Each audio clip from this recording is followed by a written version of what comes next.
Hello friends, तो अब आपका जो फाइनेंशियल ईयर 24-25 है वो बहुत ही जल्द खत्म होने वाला है। तो गवर्नमेंट के द्वारा फाइनेंशियल ईयर 24-25 में बजट 2024 और बजट 2025 में कई सारे मेजर चेंजेस है जो कि इनकम टैक्स और जीएसटी में अनाउंस किए गए हैं। और उनमें से कुछ चेंजेस है जो कि आपके नए फाइनेंशियल ईयर यानी कि फाइनेंशियल ईयर 25-26 से एप्लीकेबल होने वाले हैं। तो hi everyone, this is C Deepika Jain here and welcome back to my YouTube channel. तो आज की इस वीडियो में मैं आपके साथ शेयर करने वाली हूँ इनकम टैक्स के 10 ऐसे मेजर चेंजेस जो कि आपके ऊपर 1 अप्रैल 2025 से एप्लीकेबल होने वाले हैं। और इन चेंजेस के बारे में आपको जरूर पता होना चाहिए ताकि आप नेक्स्ट ईयर यानी कि फाइनेंशियल ईयर 25-26 की टैक्स प्लानिंग जो है वो अभी से कर सकें। तो वीडियो आपके लिए काफ़ी यूजफुल होने वाली है, इसलिए वीडियो को एंड तक जरूर देखें और वीडियो का कोई भी पार्ट आप मिस ना करें। New income tax changes applicable from financial year 25-26 assessment year 26-27। तो अब यहाँ पे आपके द्वारा जो फाइनेंशियल ईयर 25-26 में इनकम अर्न की जाएगी तो उस इनकम के संबंध में अब आपकी टैक्स की कैलकुलेशन जो है वो नई रेट से की जाएगी, क्योंकि गवर्नमेंट के द्वारा बजट 2025 में new tax slab rate declare की गई है यदि आप अपनी ITR न्यू टैक्स रिजीम में फाइल करते हैं। तो अब न्यू टैक्स रिजीम में सभी टैक्स पेयर के लिए जो स्लैब रेट है वो सेम है, यानी कि अगर आपकी फाइनेंशियल ईयर 25-26 की इनकम 4 लाख रुपए तक है तो उस केस में आपको कोई भी टैक्स का पेमेंट नहीं करना है। यदि इनकम 4 लाख से 8 लाख रुपए के बीच में है तो 5% से टैक्स का पेमेंट करना है। यदि इनकम 8 लाख से 12 लाख रुपए के बीच में है तो 10% से टैक्स का पेमेंट करना है। अब यहाँ पे आप क्या कर सकते हैं कि 60,000 रुपए की 87A रिबेट का बेनिफिट ले सकते हैं यदि आपकी इनकम 12 लाख रुपए तक है।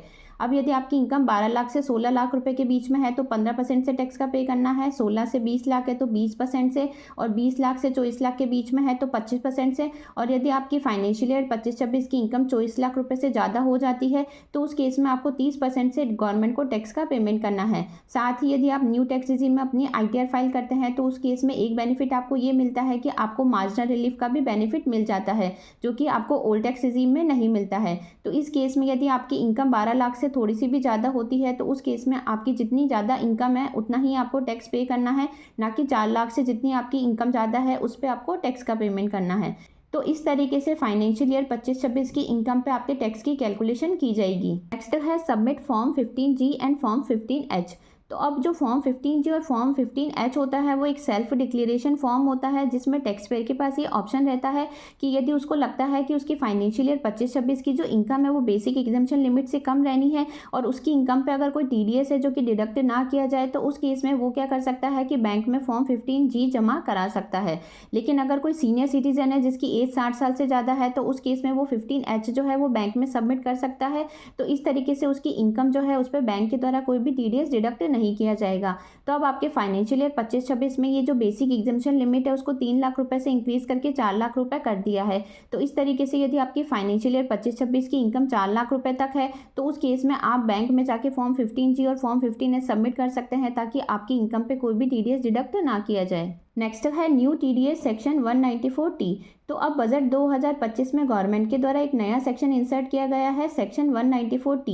अब इस सेक्शन के अकॉर्डिंग अगर कोई भी पार्टनरशिप फर्म है या लिमिटेड लाइबिलिटी पार्टनरशिप फर्म है उसके द्वारा अपने पार्टनर को अगर कोई भी सैलरी है, रेमरेशन है, बोनस है, कमीशन है या इंटरेस्ट का पेमेंट किया जाता है और वो पेमेंट अगर एक फाइनेंशियल ईयर यानी कि फाइनेंशियल ईयर 25-26 में 20,000 रुपये से ज़्यादा हो जाता है तो उस केस में पार्टनरशिप फर्म या जो लिमिटेड लाइबिलिटी पार्टनरशिप फर्म है उनकी लाइबिलिटी होती है कि उनको अपने पार्टनर को पेमेंट करने से पहले 10% से TDS डिडक्ट करना है और उसके बाद ही अपने पार्टनर को ये पेमेंट करना है। तो इसके प्रोविज़न जो है वो पार्टनरशिप फर्म पे 1 अप्रैल 2025 से एप्लीकेबल हो जाएंगे। तो यदि किसी पार्टनरशिप फर्म ने अगर 10 नंबर के लिए अप्लाई नहीं कर रखा है या उनके पास ऑलरेडी 10 नंबर नहीं है तो उस केस में वो 31 मार्च 2025 से पहले 10 नंबर के लिए ज़रूर अप्लाई कर दें। नेक्स्ट है time limit for filing updated ITR। तो अब मान लो यदि कोई टैक्स पेयर है जिसके द्वारा अपनी ओरिजिनल ITR फाइल नहीं की गई है या फिर उसके द्वारा जो बिलेटेड ITR या रिवाइज ITR फाइल की गई है उसमें उसके द्वारा टैक्स का कम पेमेंट किया गया है या फिर उसके द्वारा अपनी इनकम जो है वो कम शो की गई है या फिर मान लो उसके रिटर्न जो फाइल किया है उसमें कोई मिस्टेक है तो उस केस में उसके पास ये ऑप्शन है कि वो अपनी अपडेटेड ITR फाइल कर सकते हैं। तो अब यहाँ पे बजट 2024 से पहले टैक्स पेयर पिछले 2 साल की ही अपडेटेड ITR फाइल कर सकते थे। तो बजट 2025 में गवर्नमेंट के द्वारा ये लिमिट इंक्रीज करके 4 साल कर दी है। तो अब उस केस में आप अपने पिछले 4 साल की अपडेटेड ITR फाइल कर सकते हैं, यानी कि यदि आपने अपनी असेसमेंट ईयर 21-22, 22-23, 23-24 और 24-25 की अपडेटेड ITR फाइल करनी है तो वो आप फाइल कर सकते हैं। नेक्स्ट है foreign remittance limit and TCS on foreign remittance. तो बजट 2025 में गवर्नमेंट के द्वारा जो फॉरेन रेमिटेंस की लिमिट है उसको भी इंक्रीज करके 7 लाख रुपए से 10 लाख रुपए कर दिया है। तो अब यदि आप इंडिया के बाहर कोई भी पैसा भेजते हैं और उस केस में वो एक लिमिट से ज़्यादा हो जाता है तो उस केस में टीसीएस के प्रोविज़न भी एप्लीकेबल होते हैं।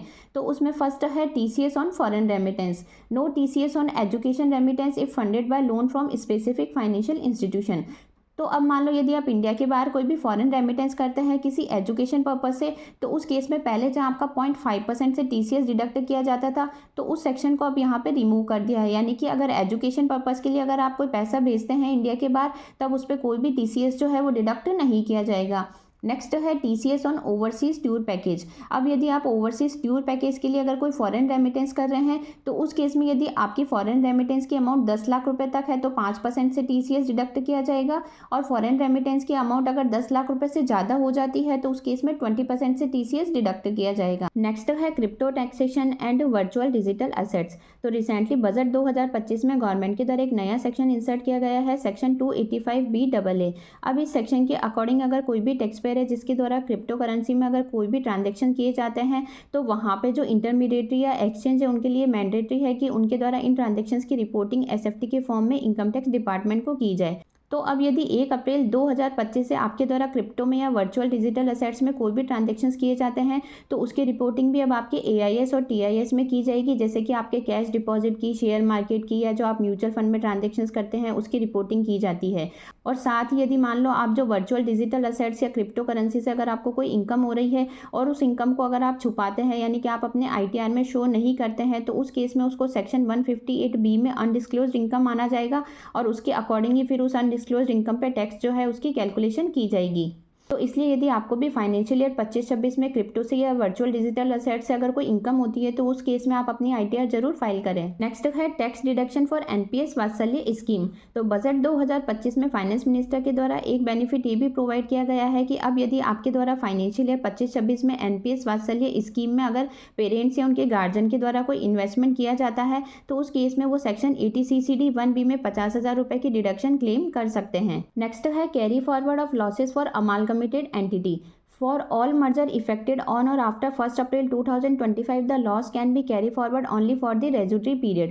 तो इसका मतलब ये है कि मान लो अगर कोई एंटिटी है जिसको कोई लॉस हो रहा है, और लॉस होने के मान लो 5th ईयर में अगर उसका अमालगमेशन किसी दूसरी एंटिटी के साथ में हो जाता है, तो यहाँ पे जिस कंपनी के साथ उसका अमालगमेटेड हुआ है, तो उस केस में जो अमालगमेटेड कंपनी है वो रिमेनिंग 3 ईयर्स का ही लॉस जो है वो अपने रिटर्न में कैरी फॉरवर्ड कर सकती है। तो इस तरीके से जो आप 8 साल तक अपने लॉस को कैरी फॉरवर्ड कर सकते हैं, तो वो डेट उस दिन से कंसिडर की जाएगी जिस दिन आपको लॉस हुआ है, ना कि उस दिन से जिस दिन एंटिटी का अमालगमेशन हुआ है। नेक्स्ट है टैक्स बेनिफिट फॉर स्टार्टअप। तो बजट 2025 में गवर्नमेंट के द्वारा जो न्यूली स्टार्टअप है उनको भी एक बेनिफिट प्रोवाइड किया गया है कि यदि वो 31 मार्च 2030 तक अगर कोई नया स्टार्टअप करते हैं, तो उस केस में वो 100% प्रॉफिट की डिडक्शन सेक्शन 80IC में क्लेम कर सकते हैं। और साथ ही जो IFSC एंटिटीज़ है उनके लिए भी इंसेंटिव की जो डेट है उसको गवर्नमेंट ने बजट 2025 में इंक्रीज करके 31 मार्च 2030 कर दी है। नेक्स्ट है section 206AB and section 206CCA, higher TDS and TCS for non filers removed. तो अभी तक क्या होता था कि अगर कोई भी TDS डिडक्टर या TCS कलेक्टर है जिसके द्वारा मान लो किसी टैक्स पेयर का TDS है जो कि डिडक्ट किया गया है, और उसके द्वारा मान लो उस फाइनेंशियल ईयर की ITR फाइल नहीं की जाती है, तो जब नेक्स्ट ईयर में TDS डिडक्टर या TCS कलेक्टर के द्वारा जब उसका TDS डिडक्ट किया जाता है तो वो हायर रेट से किया जाता है। तो अब यहाँ पे जो हायर रेट से TDS डिडक्ट किया जाएगा वो है 2 times the rate given in the income tax act और फाइनेंस एक्ट, और 5% दोनों में से जो भी ज़्यादा हो। फॉर एग्जांपल मान लो अगर आपकी इंटरेस्ट की जो इनकम है उस पर 10% से TDS डिडक्ट किया गया है, लेकिन आपने अपनी ITR फाइल नहीं की, तो उस केस में नेक्स्ट ईयर में जो आपकी इंटरेस्ट की इनकम पे TDS डिडक्ट किया जाएगा वो है 20%। तो अब यहाँ पे गवर्नमेंट के द्वारा सेक्शन 206AB और सेक्शन 206CCA जो है उसको रिमूव कर दिया है 1 अप्रैल 2025 से। यानी कि अब यदि 1 अप्रैल 2025 से अगर कोई टैक्स पेयर अपनी ITR फाइल नहीं कर पाता है, तो उस केस में TDS डिडक्टर या TCS कलेक्टर के द्वारा उसका हाई रेट से TDS डिडक्ट नहीं किया जाएगा।